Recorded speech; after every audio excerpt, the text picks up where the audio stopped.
George Washington's farewell address is a letter written by the first American president, George Washington, to the people of the United States of America. Washington wrote the letter near the end of his second term as president, before his retirement to his home Mount Vernon. Originally published in David Claypole's American Daily Advertiser on September 19, 1796. Under the title, The Address of General Washington to the People of the United States on his declining of the presidency of the United States, the letter was almost immediately reprinted in newspapers across the country and later in a pamphlet form. The work was later named A Farewell Address, as it was Washington's valedictory after 20 years of service to the new nation. It is a classic statement of republicanism, warning Americans of the political dangers they can and must avoid if they are to remain true to their values.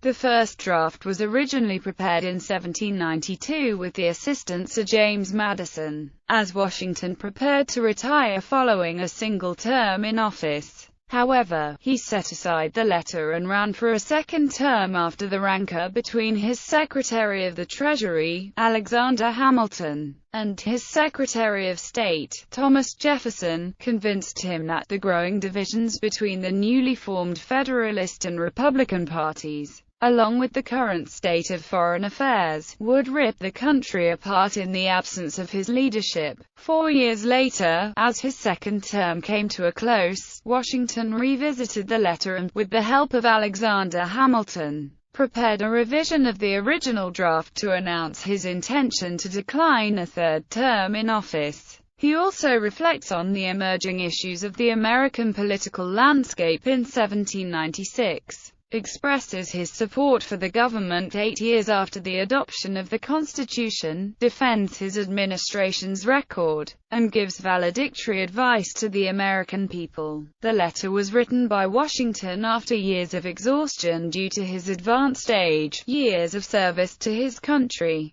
the duties of the presidency, and increased attacks by his political opponents. It was published almost 2 months before the Electoral College cast their votes in the 1796 presidential election.